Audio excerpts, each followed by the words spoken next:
Good morning, everybody, and welcome back to Abstract Algebra. Plan for today is we are going to jump from Chapter 12 to Chapter 14, because I like even numbers. And I may be triskaidekaphobic. Fun word for your word of the day, triskaidekaphobic, spirit of the number 13. I've got my usual office hours this afternoon, 2 o'clock, tomorrow morning at 10, tomorrow afternoon at 1:30. As far as homework goes, exam 2 is up, it is on Blackboard, it is due a week from today. And yes, just like the first exam, you're allowed to work with a partner, and rules are basically the same. So, graded exam 1, finally. Sorry it took so long. Goals, try and get to homework 5 and get that graded but in this weekend, hopefully. COVID, yeah. I'm moving the class online. I think I don't know about class on Friday, but class Mondays, starting Monday or Friday, it's going to be online. I'll send out instructions about that, but in cases you're just getting too out of control, I think you continue doing in-person class safely. But I know, it makes me sad too. Yeah. But don't worry, there will still, with class online, I'm going to try and set it up to do it on Zoom. So we'll be able to kind of come in and still have conversations at 11 o'clock, Monday, Wednesday, Fridays. There's a chance that this Friday I might just do like a pre-recorded lecture for one day, just while I'm figuring out how to get Zoom set up and all that. But I will keep you posted as to what's going on. But yeah, I think today's probably going to be the last in-person class. But with going online, there will still be joke of the days, jokes of the day, jokes of the day, jokes of the days. There will still be jokes.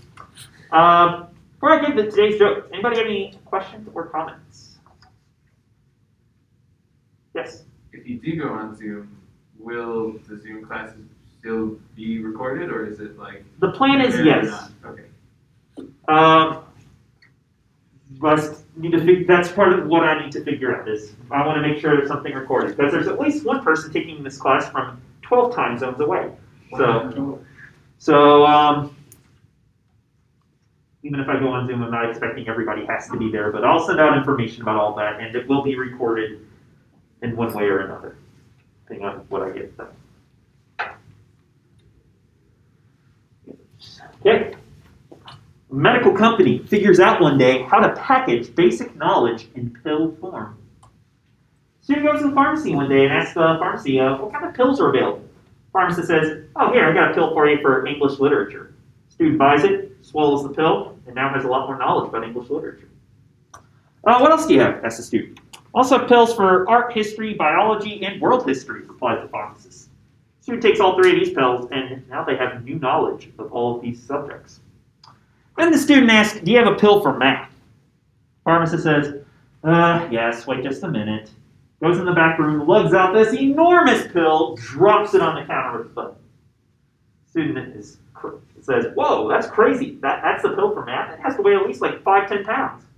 Pharmacist replies, I always knew that math was a little hard to swallow.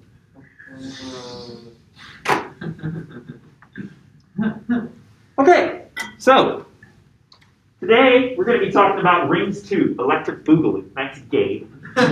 Stealing my joke earlier. So today we're going to kind of be mainly focusing on quotient rings, which are going to be very similar to quotient groups and how they behave, which is why we're going to go through it a little bit faster than we did quotient groups, talking about quotient groups for the first time. But before we do all that, we need to talk about ideals, where a subset S of a ring R is an ideal of R. Sorry, not a subset, a subring. Yes, so suppose you have a subring S of R, then we can say that S is a special type of subring called an ideal of R if for every S an element in S and R an element in R, SR and RS are both elements in S. So it's a subring with this extra property of if you multiply any, normally in a subring, it has to be closed under multiplication. So if you multiply any two things in the subring, you get back something in the subring. If you have an ideal, it goes beyond that. And that an ideal, if you take anything in the subring and you multiply by anything from the ring at large, whether it's in the subring or not, in an ideal, you always get something that's back in the subring, back in the ideal. So it's an ideal where multiplying anything in the ideal by anything in the ring still will give you back something in the ideal, which is not necessarily something that has to be true of a ring in general. So I realized after I printed these, I gave you no space to write quick example and counterexample I want to do, so I apologize. Figure it out. Use the margins. So, as a quick example, we know that 2z is a subring of the integers, as we talked about last class, because the set of all integer multiples of 2 is going to form a ring under the same operations, addition and multiplication, as the integers do. Passes the subring test, where the difference of any two integers, of any two multiples of 2 is a multiple of 2, and the product of any two multiples of 2 is a multiple of 2. Question is this an ideal? Meaning, if we know that x is an element of 2z, let's say s is an element in 2z, and r is just an integer, do we know that sr and rs have to be multiples of 2? If we take something that's a multiple of 2 and something that's an arbitrary integer, when we multiply them together, are we necessarily going to get something that will be a multiple of 2? Here? Yes. I believe so. Because we can say that if s is an element in 2z, then s is equal to 2, I don't know, let's say x for some integer x, right? By definition. Elements in 2z have to, by definition, be equal to 2 times some other integer x.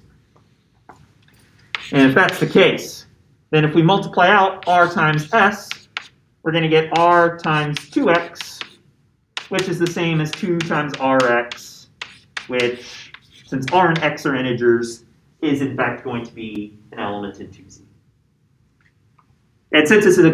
And since multiplication is commutative in this ring, SR will give us the same thing. So it turns out 2z is in fact not just a subring of the integers, it's also going to be an ideal in the ring of integers. Because if you take anything in if you take anything in 2z and you multiply by anything from the ring at large, regardless of whether that second thing is in 2z or not, the product is still going to give you something in 2z.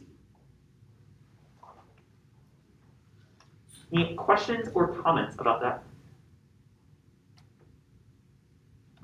So as another quick example, let's say our ring this time is going to be the ring of rationals, and our subring is going to be the ring of integers.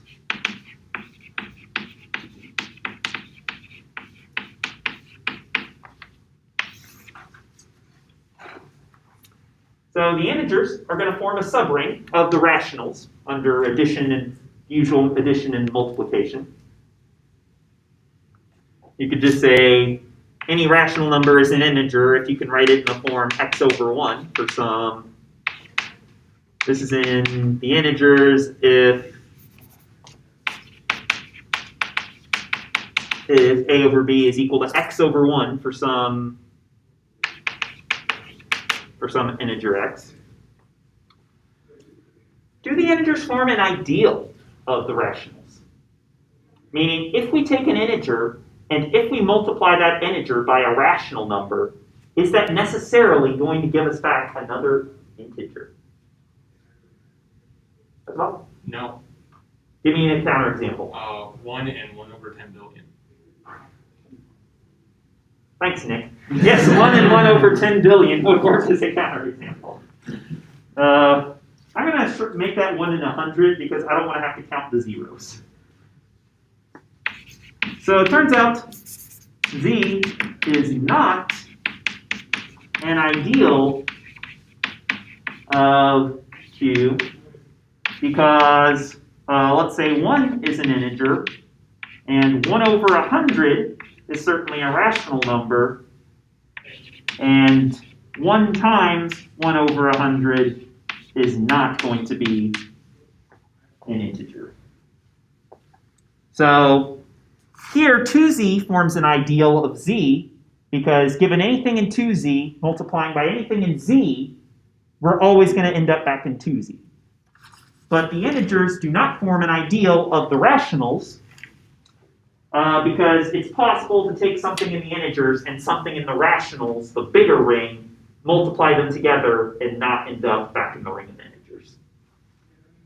So the integers would be a subring, but not an ideal of the rationals, whereas 2Z is going to be both a subring and an ideal of the integers. Any questions or comments about that? All right, 3 examples, front page, have at it. Go ahead and take just a couple minutes, and then we'll come back and talk just a sec about this. See if you can determine which of these you think are, all of these R's and S's are in fact going to be subrings. The S's are all subrings of the R's, but your job is to see if you can determine which ones form ideals and which ones do not. Okay, so I think the first one does. Yes. Yes. Yeah. Yes. Okay, cool. Yeah. And I think the second one doesn't. Because, you got the one that returns, you pick 1 and the one that returns 0. You can have one of them just be y equals x, and then the next one just be like a step function. Right, yeah. A function that is a differential, so together they're still not differentials. Keep in mind that in the second example, the first ring, we're assuming that the ring R is the ring of all continuous functions over the real. Yes, then we'll do absolute value of x. So if you want a counterexample, I don't know if you want to use that step function because that's not going to be continuous either. Continuous, not differential. Gotcha. So absolute value. That still works. And the last one I think is just like, I think it is. it's just like the first one. Right, because it's with 2 instead of n. Yep. You throw in x. Oh, polynomial? It's a polynomial, but that's Yeah, just like but- repeated versions of it. Right, yeah.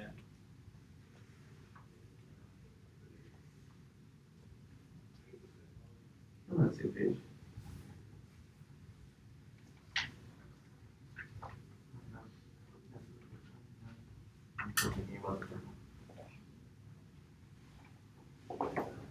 That's no to be determined.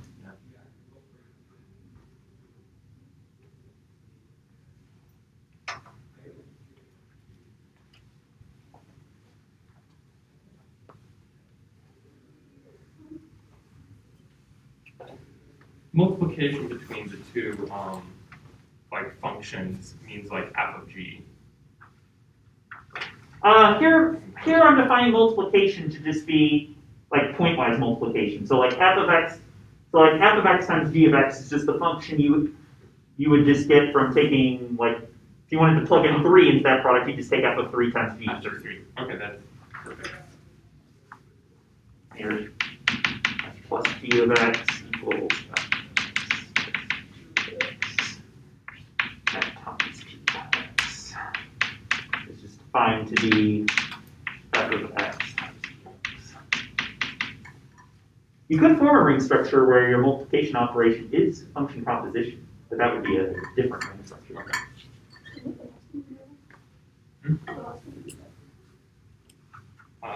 The last one is I'm doing it right back. yeah.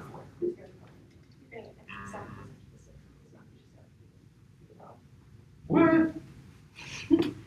What? Even And if you're coding. Because when you're multiplying. Well, we just need to satisfy this rule, right? So we just need their multiplication. Or, I'm sorry. Okay. My ability to read. Yeah.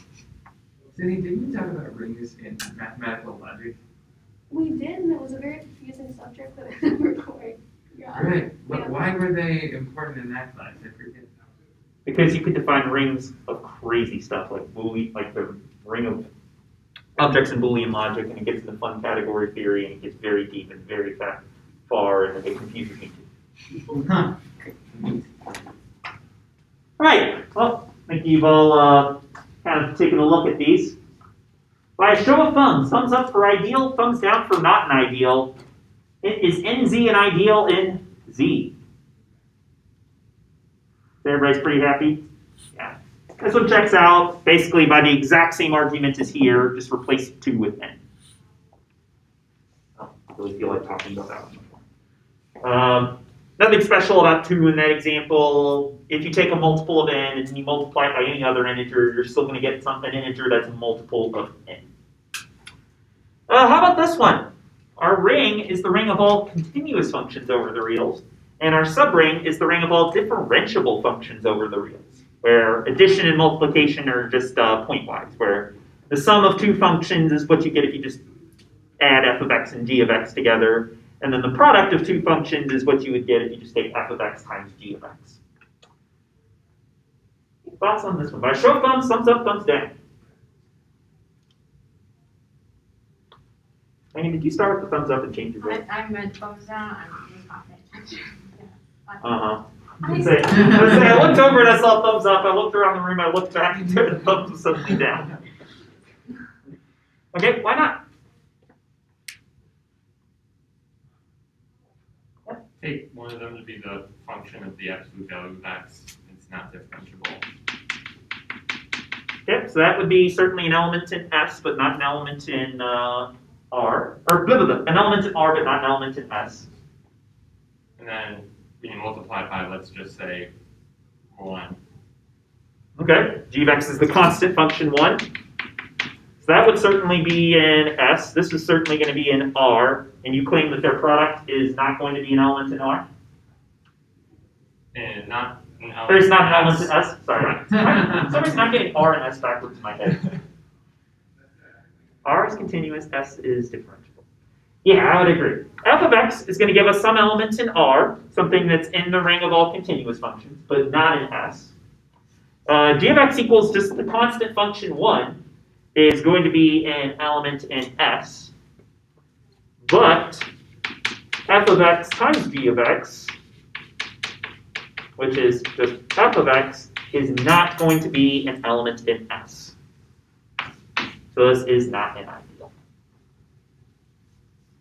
Fun fact, if you have something that you want to say is an ideal, and if your thing you're claiming is the ideal contains the multiplicative identity, the 1 element, in this case what g of x would be, you're going to have a bad time. Which we'll talk about later.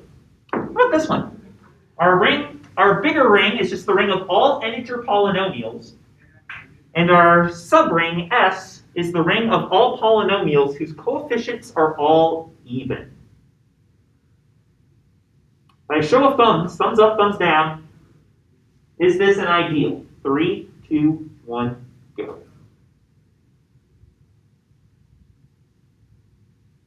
Watching Megan to see if she changes her vote again. I'm not. Okay. Megan, why not? I'm not too sure about this one, but I feel like can't you multiply like an even and odd number and an odd number? Don't think so. I think even times odd is always going to be even. By this argument right here, in fact. But yeah, that's never Someone who voted yes. Care to explain yourself? Someone else who voted yes want to explain yourself. I suppose not monopolizing the class.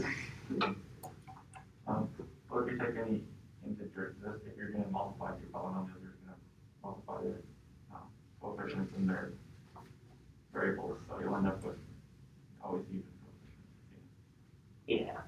basically we can sort of generalize this argument we made on the left-hand board and say something like, turns out this one's yes, sorry, Megan. If P of X is in R, and let's say Q of X is in S, then by definition of having a polynomial with even integers, you could always just factor out a 2 from that polynomial and say, if something is in this S here, it has to be equal to 2 times some other integer polynomial. Then Q of X is equal to 2 times, I don't know, T of X for some T of X in R. Thus, we could say P of X times Q of X is just going to be equal to T of X times 2T of X, which is equal to 2 times P of X times T of X, which is in fact an element in S. It's going to be an integer polynomial. If we multiply two integer polynomials and then multiply everything by 2, we're still going to get an integer polynomial whose coefficients are all multiples of 2. So S does check out, it is an ideal in R. Any questions and or comments about what makes an ideal versus not an ideal?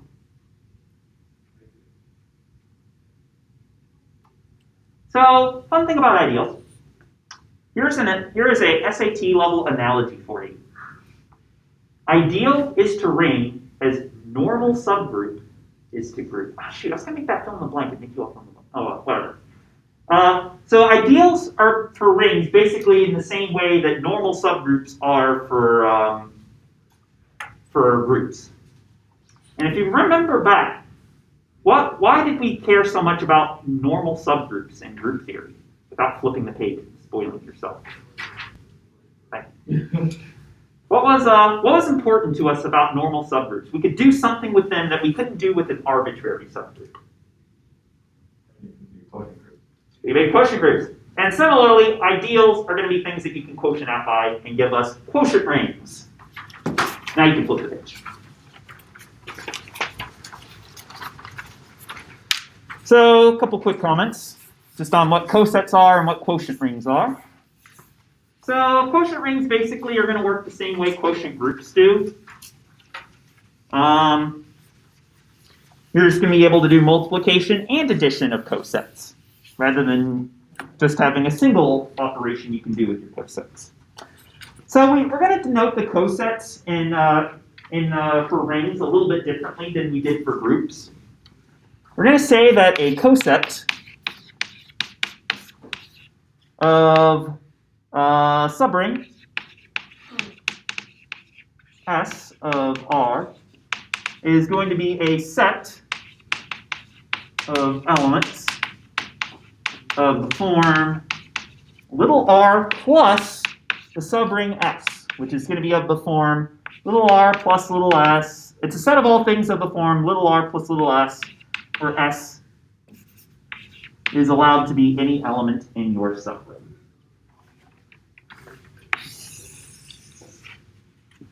So as a very quick example, let's say our ring R is the ring of integers, our ring S is going to be, our subring S is going to be NZ. Then some cosets we could take of our subring S in the ring R would be things like, well, first of all, 0 plus NZ, which we're just going to denote by a 0 bar, which is just NZ. We could take 1 bar, which will get 1 plus NZ, which is going to be of the form 1 plus or minus n, 1 plus or minus 2n, etc., going out forever. You can do 2 bar is equal to 2 plus NZ. What would be the last distinct coset of NZ in the ring of integers?